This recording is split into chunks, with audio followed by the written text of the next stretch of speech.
Hello, everyone, and welcome to episode 57 of the Nurtured by Nature podcast. Today, I'm delighted to be joined in conversation by Brett Jenks, CEO of RARE, a solution-orientated global conservation organisation with a distinctly human approach.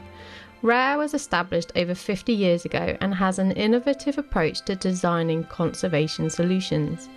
Unlike our historical models of creating national parks and wildlife reserves that exclude humans to preserve the natural environment, RARE refuses to view people as the problem, instead embracing them as intrinsic partners in creating successful conservation initiatives that enable both people and nature to thrive.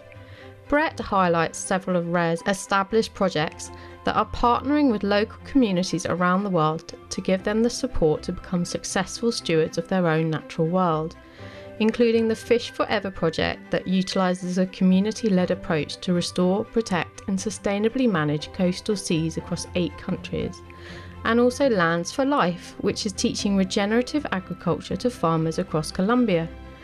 In this truly mindset-shifting conversation, Brett also shares how RARE have successfully utilised human behavioural insights into their groundbreaking approaches, which has led to them creating a video game that literally plants trees, the Climate Action Now app that empowers consumers to take small actions every day to create change closer to home, and the development of an innovative impact investment fund to provide alternative financial backing for conservation. Brett left me truly inspired, imagining what is possible as we break free of traditional conservation models and embrace the unlimited potential available when humans remember their role as stewards and set our intention to work with the amazing wisdom Mother Nature has. If you ever thought you couldn't make a difference, Brett reminds us to think again and be inspired to help create change. Welcome, Brett, and thank you so much for joining us today on this episode of the Nurtured by Nature podcast. I'm really very much looking forward to speaking with you and learning more about your incredible work and the work of RARE as well. But just to get us started, I always just ask my guests to share a little bit about their nature story. So really, it's quite open. You can interpret it however you like, but just how nature's played a part of your life, any fond memories or anything you'd like to share to get us started would be lovely. So I guess my nature story begins in a small town in southern Ohio in the Midwest in the United States. My grandfather had he managed a gas station, an auto parts wing of a gas station in Wow. Chillicothe, Ohio, and he saved up enough money. I think it was $2,000 at one point to buy a little fish camp on a river, Oh, Paint wow. Creek, and so I grew up spending at least a couple of weeks every summer fishing and traipsing around this little creek, only to find out later that it's one of the most biologically significant creeks in North America. And that in fact it's home to a whole host of endemic darters, Oh, which I wow. called minnows. I don't Yeah, know in the UK what you call yeah, them, but for me yeah, they were great bait. I yeah. didn't know they were endemic and in some cases endangered species, but it was a really rich little area. And I think from the time I could walk, I was walking in those woods and fishing literally in Paint Creek. So I guess that's where my love of nature began. Oh, that's beautiful. I think like many of us who are lucky enough to have those memories from childhood, it sort of fosters this relationship with nature for the rest of our lives, doesn't it? And it's clearly led you back to nature and doing everything that you can to help and protect it. RARE is an incredible organization. You've got such a diversity of things that you talk about. So I don't know if you want to just give us an overview and then we can dive deeper into a few areas as well. Yeah, sure, happy to. RARE's a global conservation organization. I think we have a distinctly human approach. We believe that people aren't the problem, they're the solution. Yeah. That conservation isn't about getting rid of people. It's about embracing people and it's about empowering people so that we can come up with the kinds of solutions that will let nature and people thrive. And we've been at it for quite a long time. The organization's 50 years old. Oh, wow. I've been working at Rare for 30 years. Oh, wow. I've been the CEO for 25 years. And over the course of that time, we've developed, I think, an innovative and creative approach to understanding people, Yeah. understanding through behavioral science, um, by looking at culture, by looking at what makes people change, what motivates us. We've been able to accelerate the adoption of new sustainable practices. So we leverage behavioral insights, we leverage the years of experience partnering meaningfully with Yeah. local communities. And in the end, what conservation looks like at Rare is community-driven, outcome-oriented, big systemic change with lots of local heroes. And so to Oh, give I you a love sense of that. that, what that looks like in action, there are 2,000 communities around the world right now in countries like Indonesia, the Philippines, Mozambique, Brazil, Honduras. And those 2,000 communities are coming together. They're looking out at their coastal waters, recognizing that they've been overfished, Yeah. and they're setting up areas where they all agree they're not going to fish. They're setting up new rules and regulations for how to fish sustainably. They're working to protect the mangroves and the coral reefs and the seagrass beds. And what they're finding is not only are the fish populations recovering Oh, and the wow. habitats being preserved, but they themselves are finding a deeper sense of meaning and Yeah. purpose and pride. And Yeah. to me, that's what great conservation looks like. Oh, I love that, Brett. I've actually almost got like chills listening to you speak about that because it's just, it's so important. I think there is so much like sort of overarching doom and gloom around the environment, and there has been a thread previously about basically people need to kind of take themselves out of the equation, and that's the solution for nature is no people. And I think more and more we're seeing through amazing organizations like yourselves that actually you can put people back into this relationship with nature and you can have incredible results and they can both thrive side by side. And that's the kind of solutions that we need to be focusing on rather than sort of a mass extinction of humanity in the hope that that's going to solve all our problems. But I just, there's so many things that you're talking about there. And I know we could go off in many different directions and we'll probably cover them all over time. But I think one of the things that you talked about particularly was about people having sort of feeling that ownership and sense of pride. And I think that's really fascinating that you are kind of empowering these local people. You're giving them the resources, but then putting the management very much back in their hands. And that's what you found has been really successful in these areas, isn't it? Well, look, for the past, 100 years, we environmentalists, conservationists have been creating national parks. They've been creating Yeah, preserves, with the idea that if we keep people out of the equation, yeah, we can those gorgeous landscapes, can thrive. And the reality is, if you create a park and you kick out people, you create poachers. yeah, If yeah, you engage people and partner with them, you create stewards. yeah, Ultimately, people really want to be stewards. They yeah, don't want to be poachers. yeah, And that may sound simplistic, but it is a mind shift, and a strategic shift that really matters. I mean, if you pull back and look at the broader context, let's consider planet Earth and human beings, right? So we are so special in some ways that we're a species sitting on a planet, spinning around in a solar system around one sun. yeah, There are probably 200 billion additional suns just in the Milky Way, just in one galaxy. yeah, There are probably 200 billion galaxies. So, as special as we think we are we are also incredibly insignificant in yeah, this. yeah, However, we might be preciously miraculous Yeah. in that this is the only place we know that there's life. Now, what's interesting about planet Earth, in addition to having life, is that there's one really successful species, the human animal, that has been so successful we've overrun the place. Yeah. So now there's 8 billion of us, and we've been so creative that we've learned how to split atoms. We've learned how to create robots that theoretically think. We're now able to bioengineer our way out of certain diseases.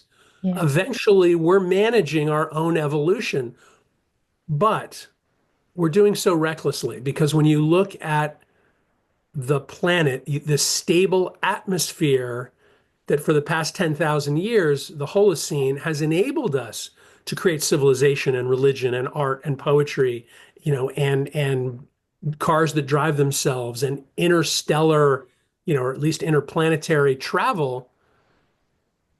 We're incredibly innovative, but we may not have evolved our moral judgment and our wisdom fast enough to Yeah. keep up with how much we've learned to sort of take from this ecosystem. And so ultimately, what we believe is if you want to save all the species on planet Earth, there's really only one that you have to understand, and it's us. Yeah, it really is quite a fascinating different approach to conservation that is actually really refreshing because I think this when you were saying about poaching is I've spent quite a lot of time in Africa and involved in national parks there and it's very much the model is you have this beautiful landscape, pristine, people are outside of it, communities are outside of it. In some cases, sadly, historically, communities would have been, forcibly moved outside of it to create these national parks. And you do create this sort of it's division, isn't it? You create this division from people and their cultural and environmental heritage, and then they don't feel this sense of ownership for it. It's something that's been taken away from them. It doesn't provide often for them to survive or thrive, as we mentioned earlier.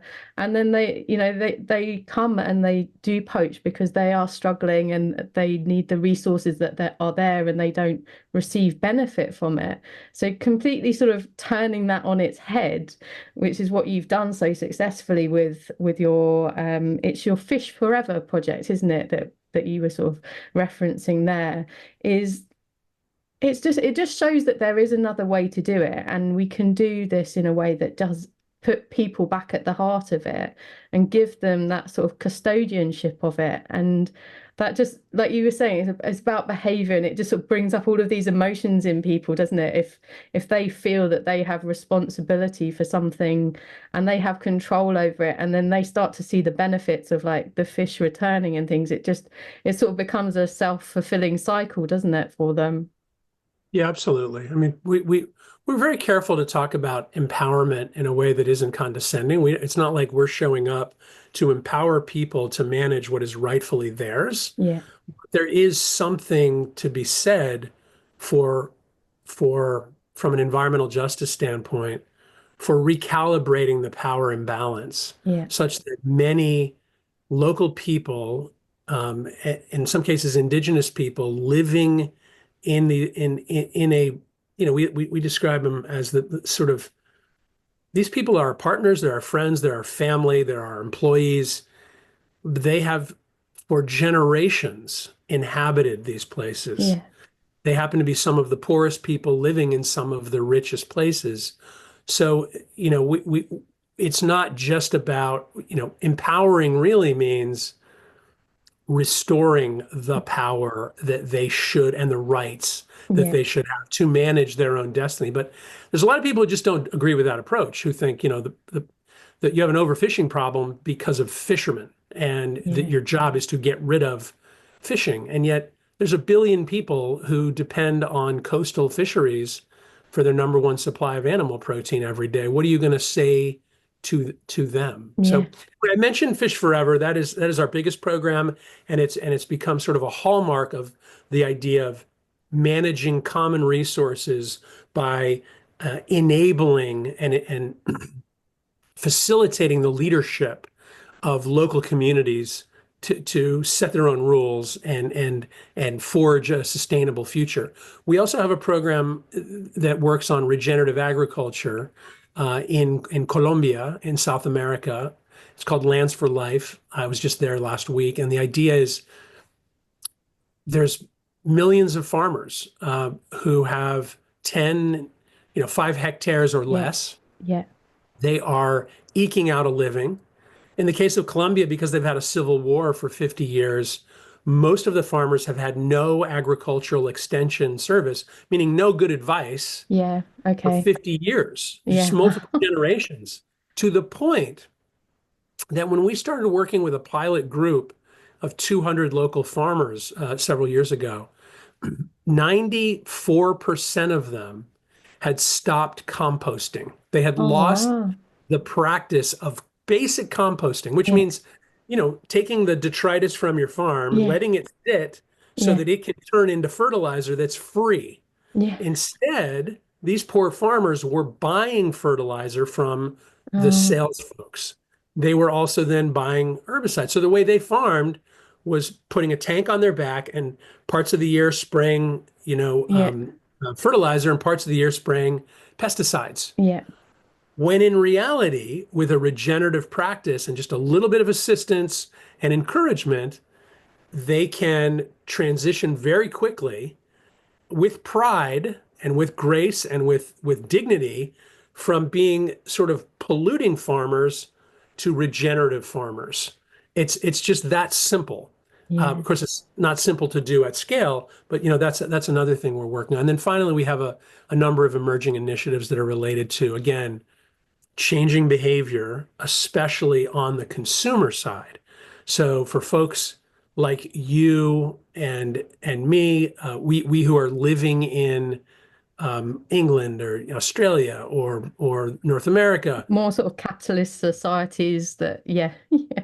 in the global North, let's just Yeah. say, folks who are making decisions about how to drive to work or how to heat and cool their homes or having the choice of the diet that they want to live with, promoting plant-rich diets, using cultural avenues like streaming services like Netflix or HBO or in the United States, NBC or the BBC in the Yeah. UK, so that we're working not just on the production side, but also on the consumption side. Yeah, I think there's so many, and I think that's what you guys are really interesting about is that you kind of have you got this sort of multifaceted approach to it, which is really important because I think sometimes there is like we can break things down into like individual components, and you kind of need to do that at a sort of project level, but you also need to have this sort of overarching multifaceted, multi-pronged approach to it. I mean, I've spoken to quite a lot of people about the sort of consumer side of it, choices that we can make as individuals at home, and, in the hope that actually, it feels small to you, but actually, you do gain momentum, and soon, like if 100 of you do it, 1,000 of you do it, it does actually begin to shift the needle and make a difference. But I think what's really going back to Colombia and your regenerative agriculture, that's something that's gaining momentum here in Europe as well, particularly at the moment. And it's like I think you were saying earlier, it's about kind of bringing back empowerment of people and the knowledge they would have had. And I think what you mentioned about the conflict in Colombia, I guess you've had this culture that's been deprived of being able to pass on their own knowledge and resources, because I'm sure a lot of people sadly lost their lives in the conflict as well, and people were in this sort of desperate survival, and the one resource that they had was from the agricultural companies selling them chemicals. And it's fascinating to see how much change you can make in quite a short term scale with just giving them basic practices. And then I guess, do you see that they start to sort of experiment a bit with it themselves, and they begin to sort of bring their own power back as well? Oh, absolutely. We had a meeting. We had a meeting last week in the state of Meta, which sounds like the tech company, Facebook, and that lot. But it's a, it's just south of Bogota, and this is a high conflict area, and it's coming back. There's still a legacy of this virtual civil war. There's still the presence of the narcotraficantes and the coca Yeah. growing phenomenon. But with the original 200 farmers that we started working with have turned into 5,000 farmers Oh, now. wow. And about a third of them have sort of put on a new identity and they call themselves profes. Now, if you're a rural farmer, becoming a professor would be a very big deal. And Yeah. so by training these local farmers to teach other farmers, they've they're not only excited to continue to learn and to teach their friends and neighbors, but they also have this new source of pride, and it's the fact that they are self-educated professors of regenerative agriculture who now get called by their friends profe. No, And wow. it was amazing to sort of go out and visit a number of farms and watch as new entrants into the program were being taught by these profes, two or three of them at a time. There was a station on composting and a station on, planting cover crops and another station on agroclimatic data usage, and just the transformation of some of these folks is really what this work is about. It's about building leadership and it's about helping people understand that we the people can make a big difference. Now, back to your point about climate change, that's not to say that we don't need national level policies. In many cases, voting and putting in place the right policies are the highest leverage actions you can take. Yeah. That said, we all need to avoid this, what one of our board members and behavioral scientist Elke Weber calls the single action bias. And that is the idea that there's one single solution. Yeah. Ask anybody in the White House in the US right now, having passed the Inflation Reduction Act, are people just now putting rooftop solar on and driving electric vehicles everywhere? No, we have the policies in place. There's $390 billion worth of incentives, but it's still not we don't have a social norm in place. Yeah. We aren't expressing that we expect everyone to be driving electric vehicles, which eventually we'll be doing. It is not a norm or an expectation that you will have solar panels on your roof. It's still the exception. So it's one thing, you need policy victories, but you also need culture shifts. You Yeah. need social shifts. And that's just not the expertise of the average biological scientist working in conservation. Um, you know, we, I think lots of people go off to study conservation because they love nature, they love animals, and maybe in part because they don't want to deal with people. Yeah. Yeah. That has become a problem for conservation globally. Yeah. Um, it's not only about dealing with people, it's about partnering with people to help them lead the change.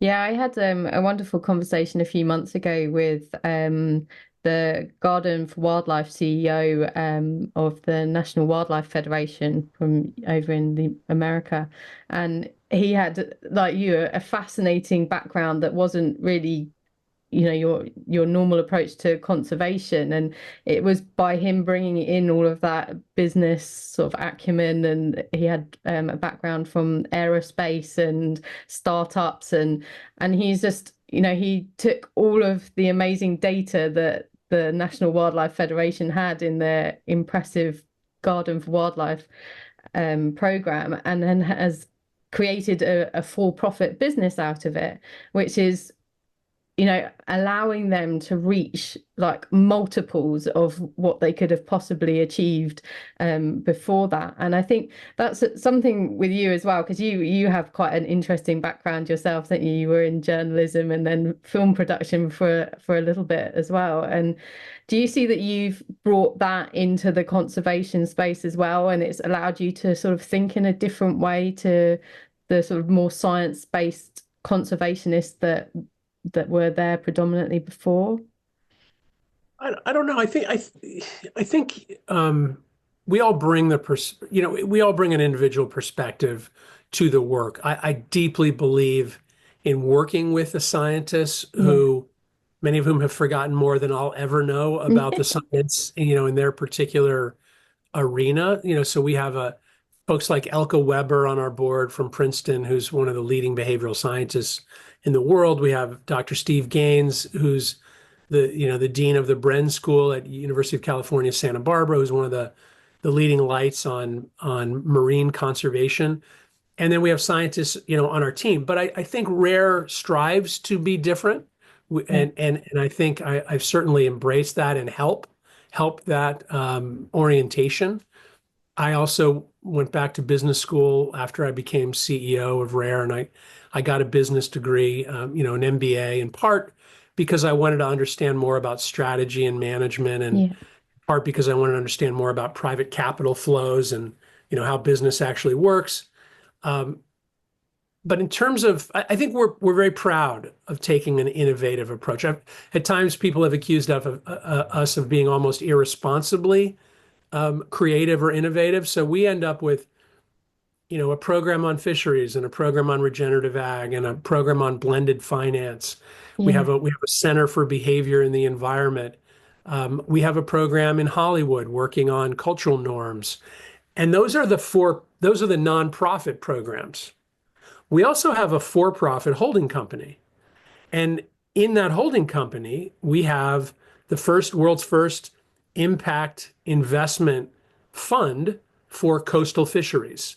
So that's a fund that is investing, in women-owned enterprises in Indonesia and the Philippines who are buying fish from local fishers, and we're loaning them money in exchange for adopting new standards that will enable them to be more successful long term Oh, and wow. benefit their natural resources. We also have a video game company, to your point about engaging lots of people, where we've built a mobile video game studio, and where you play a game on your phone and we plant trees in the real world. And that game is called Carbon Counts.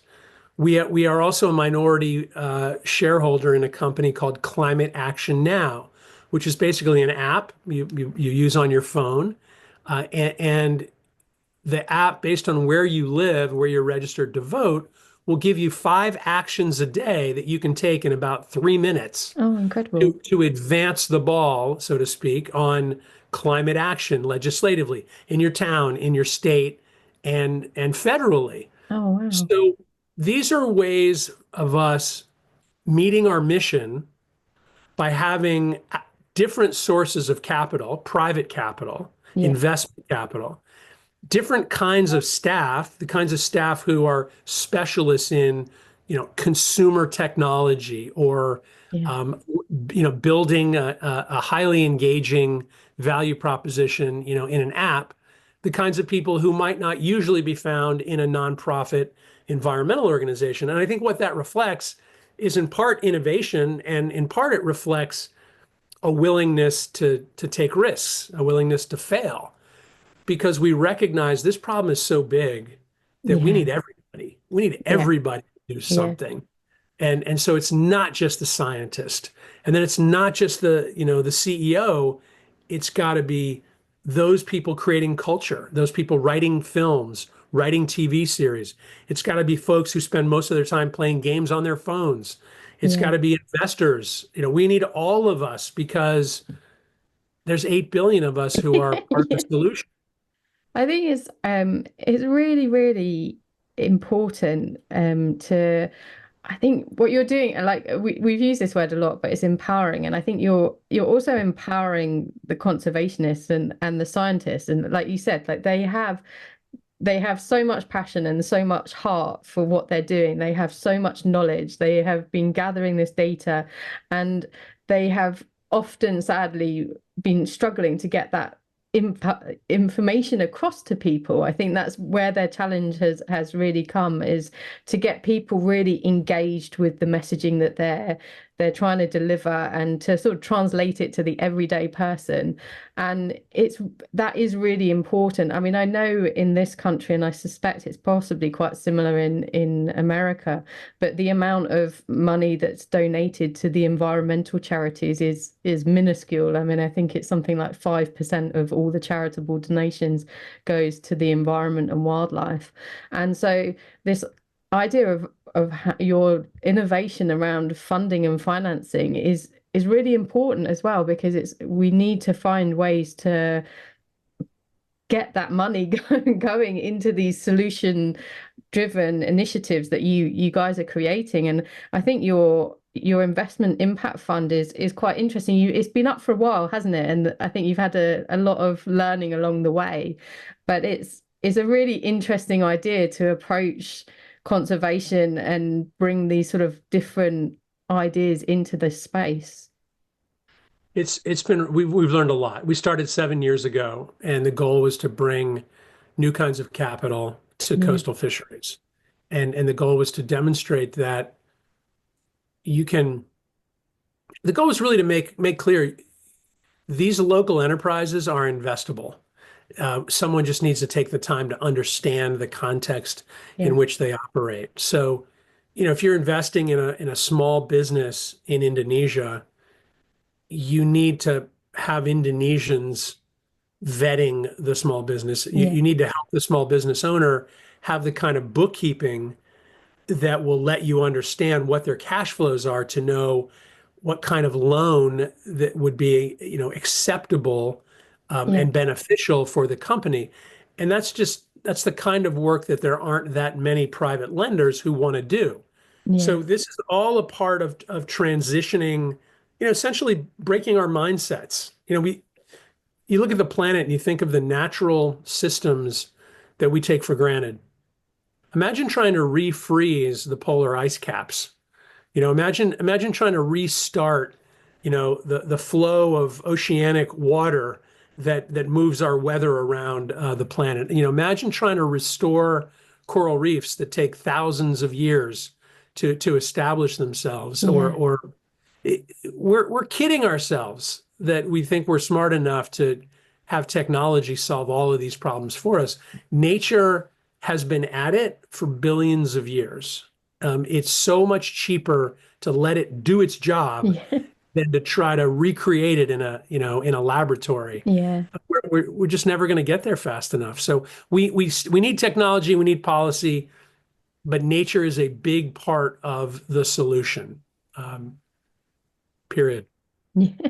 Yeah, I think that's the thing, isn't it? It's what you're doing, like particularly with, like you were saying about the fisheries and the regenerative agriculture, was you're just helping people give nature the space to kind of enter into the relationship with them, and they're entering back into this relationship with nature. So you talked about I think in the fisheries you have areas which are fished and areas next to it which they sort of protect as little sort of marine reserves, so they're still able to like provide for themselves, provide for their families, provide for their community, but they're also protecting areas which provide for their future.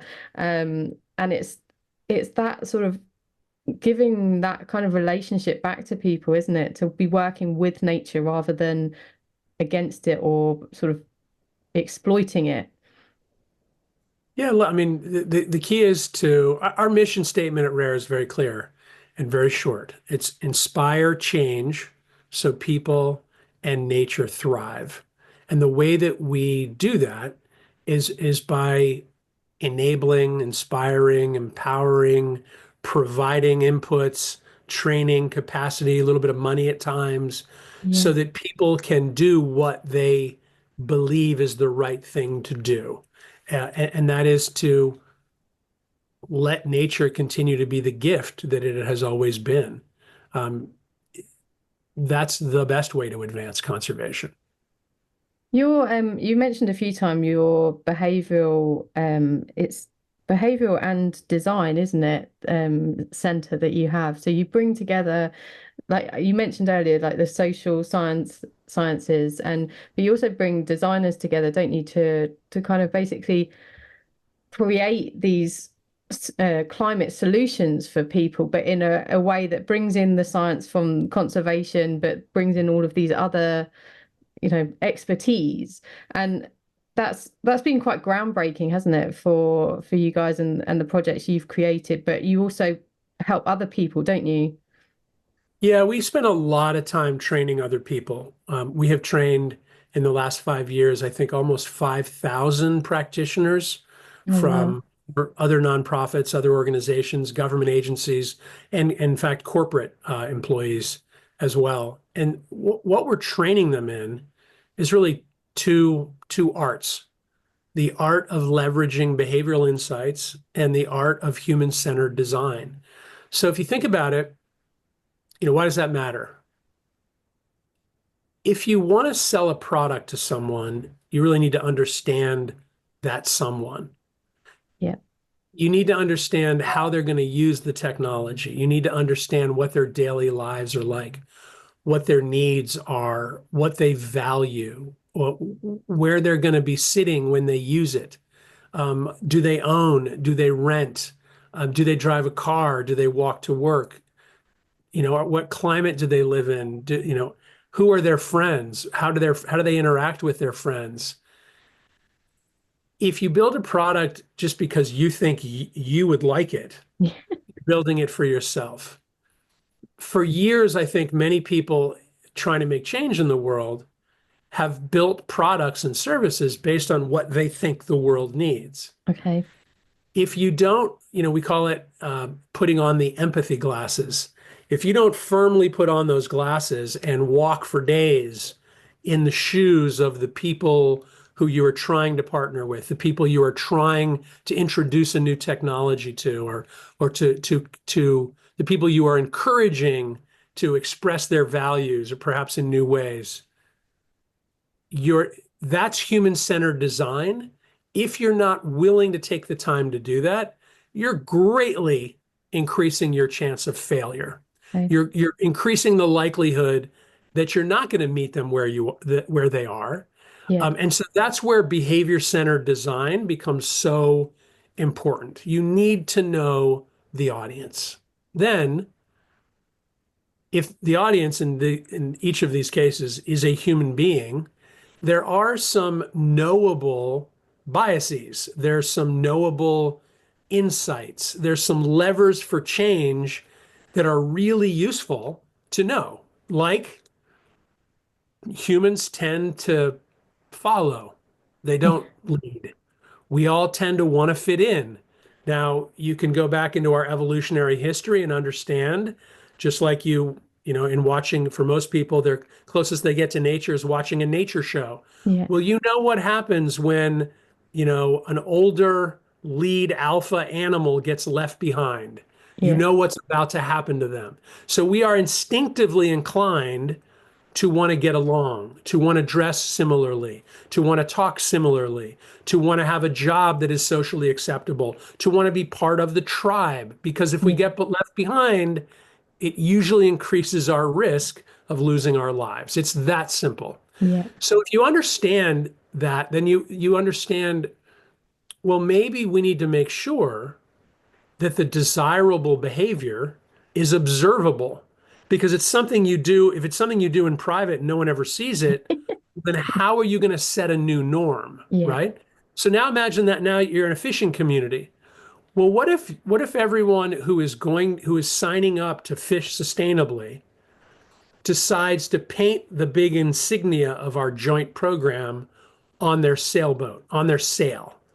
And we're talking here about an example from Madagascar. All of a Okay. sudden, everyone in the community knows, oh yeah, that's a fisherman or a fisherwoman who is sort of flying the flag of this new sustainability program. And once you see that the whole bay is full of those sails, You don't want to you be know the outcast. Yeah. there's a new way to fish here. This Yeah. is how, like when you walk into a room and you're a guy and you think, oh, shoot, no one's wearing a tie, and Yeah. I showed up with a tie on. Yeah. Many people just very quickly untie it. Why is that? Because we want to fit in. Yeah. That's how sustainability works as well. And so it's as simple as behavior centered design, knowing your audience, listening to your audience. It's also about understanding human nature, understanding the social and emotional and cultural levers of change. And then ultimately, what it's really about is stating a hypothesis, trying something, not assuming you have the wrong answer the first time, Yeah. and setting out to trial and error and continuously improve. And then eventually, if you get lucky, you actually can solve the problem. I think that's an important topic that I often discuss, and it's this fact that, we do have this sort of inherent like fear of being wrong and getting it wrong, don't we? And quite often that inhibits us from actually wanting to try in the first place, unless you're guaranteed success. And actually, what we miss with that is that, you need to evolve things. Like you're not going to get them right straight off the bat. It needs to, you need to get out there and start things, and then, be prepared to engage with people and listen. And I think that's the other side of what you do very well, isn't it? Is this complete like engagement with the people. You're not going there as the experts with all the answers. You're going there with some tools to get them started, but then you're working with them and working through the process with them, and they have as much input and as much knowledge to share with you as you do with them. Yeah, absolutely. I mean, you can't do conservation in rural communities without having a deep respect for the people who Yeah. are born there and the people whose people have lived there for generations. It's tricky though in our space at times you also have to play this game where you're overly confident about your potential for success Yeah. because you have to convince folks that you're credible or that you're going to you have to put on that brave face to raise the money to Yeah. be able to take a risk. Sometimes I like to joke that we have to work very hard to raise money just to get the chance to fail. Yeah. And Wow. and that's Okay. tricky. You Yeah. need funders as partners who are equally interested in the outcomes and therefore understand that we shouldn't just evaluate our success based on how faithfully we execute a plan that was written 4 years ago. We Yeah. should evaluate our success based on how much we have been able to modify and change and improve in order to get the outcomes that we desire. Because, that's the real world. Yeah. Nobody gets it right on their opening bid. And in terms of financing, I think that's that's something that you're really pushing forward, isn't it? Is how to finance these initiatives. And that's, I think, is there a way that I think you mentioned that your behavioral science, that other nonprofits can work with you? How can people get involved with working with you or supporting Rare, as individuals, as businesses, as other nonprofits? So we have there's different avenues depending on what people are interested in and who they are. For the average person who just wants to support a good cause, you can go to rare.org and you can make a donation and you can set it up to, not think about it again and do it like your subscription Yeah. program monthly. And over time, we're going to be developing a way to give you really clear feedback on what you've achieved with your donation. If you're a corporation and you're interested in thinking about sustainability and behavior change, we have a whole team that has worked with Colgate, the toothpaste Yeah. company, with Google, who I'm sure you've heard of, and now with Netflix and HBO and a whole bunch of others, and that body of work will eventually grow because even very well heeled, very successful companies recognize that we have a sustainability crisis and we need to change the behavior of billions of consumers. And if you're an NGO or a government agency, there's lots of training programs and lots of partnership approaches that we have to be able to work with you. But it's not like we're going to show up and tell you what to do and how to do it. It's more there are tools we can offer and help you build confidence in using them more effectively. Yeah, I think that's what's really important, isn't it? Because I think there's a lot of people that have they've got great intentions. They want to help. I think there's more and more people have become aware of the issues and they want to help make a difference. And they obviously all have, very varied backgrounds and things. And it's just they don't often always know exactly what they can do and how they can do it. And I think that's the other side of what you guys do is you do have this project for people who are just the consumers, and actually how consumers can be quite powerful in what they can do and the choices that they can make, helping to reduce food waste and plastic waste and just making different choices in their daily lives. And you mentioned your app as well. Would you just share again your app, and I'll include that for people if they want to look it Yeah, up. so two technologies worth kicking around. One is called Carbon Counts. So it's carboncounts.tech, Yeah, and that's a video game. The video game you can now download. It's called Ever Forest. right. So you play the game, and then we plant trees in the real world. Um, the second one is called Climate Action Now. Yeah, So if you're in the United States, it helps you understand just the way you can take basic action on your phone to let many more people know that you care about climate and that you are taking action so that your elected representatives will as well. yeah, yeah, because I think that's important, isn't it? I mean, it's a difficult approach. I think sometimes people get frustrated by the lack of movement at the sort of governmental level, and it just takes time to, get this legislation in place, get these things to happen. They are happening, things are moving in the way that sort of level of government does move. But it is important that we remember that we need to stay engaged with that and the systems that we have already in place to make sure that we are helping them to evolve in the direction that we want to. And I think sometimes when we get disheartened, we can just sort of throw our hands in the air a little bit and be like, well, we just have to do it all at the grassroots level and forget about that. And it's that both are equally important to work with, aren't they? Absolutely. I mean, my view, I know politicians, I have friends who are politicians. And I don't mind saying, generally speaking, uh, your average politician is running ahead of a group, looking back, trying to make sure they're staying out front and able to lead the group. And so I think there's something in that image that lets us understand the power of moving the group. If we can figure out how to move the masses, Yeah, the leaders will follow. That's yeah, just a given. yeah, But you need both. yeah. Oh, well, it's been fantastic speaking to you, Brett. I don't know if you want to leave us with any words of wisdom today to inspire people how they can make actions, or any advice to them about what they can do to help make a difference, really. I would just say you can make a difference, and don't believe anybody who says you can't. You are uniquely positioned as a human being to influence others.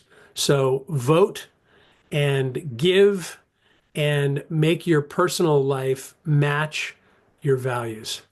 Right, yeah, I love that. I think that's been the theme of this conversation, has been about empowering people at every level, from the, local indigenous people and the wisdom that they hold collectively and that they can share, and to just the consumers who were probably the people who are sitting here listening to a podcast, likely, realistically, that actually we all can make a difference. And it's important to remember that as we approach our lives and we look for the people that can help us. And I think what I love about your organisation, Brett, and why I would encourage people to go and look more at what you do, is that it is so solution orientated. And I think that really is the key for the future for all of us, is to start focusing on these solutions, to find organisations like yourself that have these solutions already up and running that we can get on board with, we can help you raise awareness for and sort of increase the impact. And I love, that's what I love about you. So I want to say thank you so much for everything that you've done for the last sort of 30 years with Rare, and the amazing teams that you're helping to support, and the incredible people around the world that you're encouraging and empowering. And it's what gives me hope for the future, is just knowing that there's people out you who are just having this incredible ripple effect and bringing all of these other people together who also have this amazing ripple effect, like your professors in Colombia, who are just, you know, they're at the start of their Rare journey, really, aren't they? But they're going to make a huge difference for the future. So thank you for everything that you do. And I hope that maybe I can speak to you again, or speak to some of the other people within your organisation, because I know what you do is really important and there's so much that you could share. You're really kind, Fiona. And on behalf of all the folks at Rare, thank you. Appreciate it. My pleasure. My pleasure. Well, thank you, Brett. And yeah, hopefully I'll be able to share more from your amazing team in the future. Thank you so much for listening to the Nurtured by Nature podcast. I truly hope this conversation has brought some hope and inspiration into your life. I would love to have these messages ripple out across the world. So if you can, please share this episode with your friends, leave a review on your favourite podcast player, and make sure you subscribe so you don't miss the next episode. I would love to hear from you, so please feel free to connect with me on the links provided in the podcast description. But most importantly, thank you so much for being a part of this journey with me.